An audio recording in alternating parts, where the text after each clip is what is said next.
حضور صلی اللہ علیہ وسلم نے ہمیں حکم دیا ہے، فرمایا اپنی بیوی سے بغض نہ رکھنا۔ اس کا معنی یہ ہوا کہ کچھ لوگ ایسے ہیں جو بیوی کا بغض بھی پال لیتے ہیں۔ مقابلہ ہو رہا ہوتا ہے میاں بیوی کا، بحث ہو رہی ہوتی ہے، ایک دوسرے کے خلاف دلائل جمع ہو رہے ہوتے ہیں، ایک جنگ مچی ہوتی ہے۔ فرمایا اس سے بغض نہ رکھنا۔ کوئی عادت نہ پسند ہو تو وہ عادت دیکھ لینا جو تمہیں پسند ہے، عداوت نہ پیدا کرنا۔ ہاں دین زارے بیزاری کا حکم دیتا ہے، پر ان کے ساتھ جو رب رسول کے دشمن ہیں۔ میں اکثر کہتا ہوں کہ میاں بیوی کا جو رشتہ ہوتا ہے نا، اس کو اللہ پاک نے نا قرآن پاک میں اپنی نشانیوں میں سے ایک نشانی قرار دیا ہے۔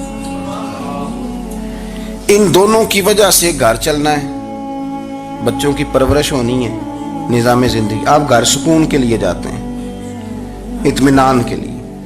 آپ اپنے گھر کے اندر جیسے بھی ہوں، آپ کہتے ہیں یہاں مجھے کوئی پریشانی، یہ میرا اپنا بیڈ ہے، اپنا بستر ہے۔ لیکن اگر اسی رشتے میں جب آپ بیج بوئیں تو سب سے پہلے دولت کا بوئیں۔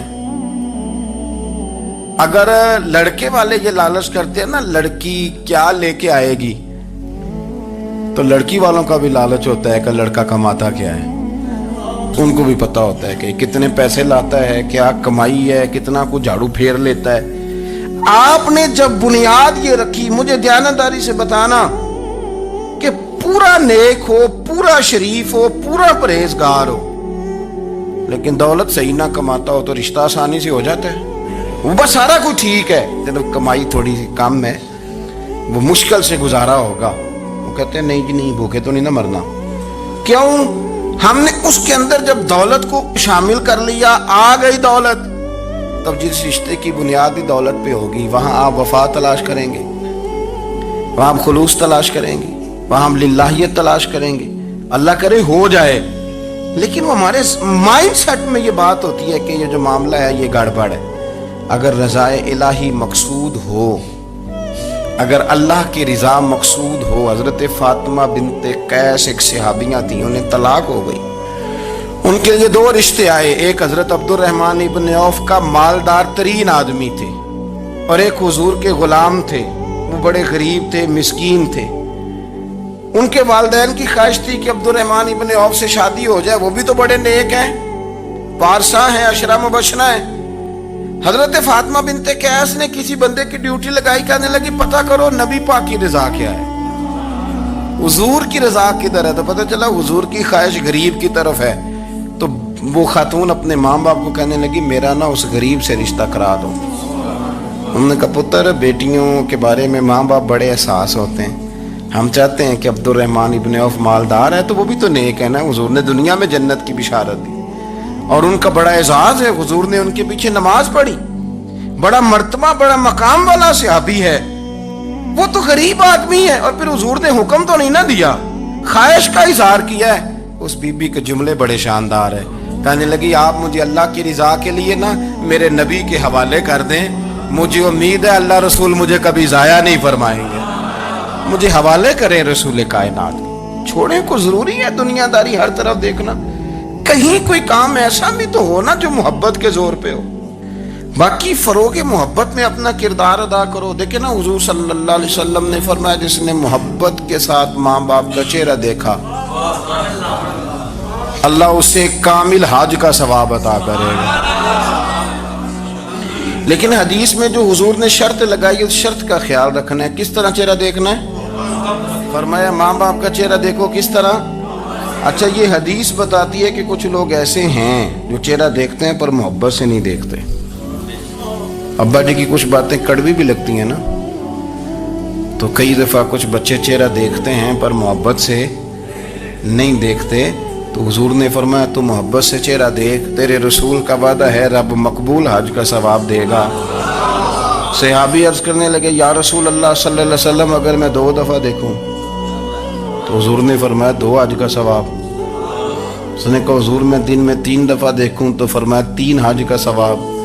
اس نے چوتھی بار کی بات کی تو حضرت ابو ہریرہ فرماتے ہیں حضور نے فرمایا تو جو پوچھتا رہے گا اور میں بتاتا رہوں گا تو بات ختم نہ کریں، حضور حکم کریں، فرمایا تو 100 دفعہ دیکھ، اللہ 100 حج کا ثواب عطا کرے۔ بات کو ختم کرتے ہیں، تو جتنی دفعہ دیکھ اللہ تجھے اتنے حج کا، شرط یہ ہے کہ ذرا پیار سے دیکھ۔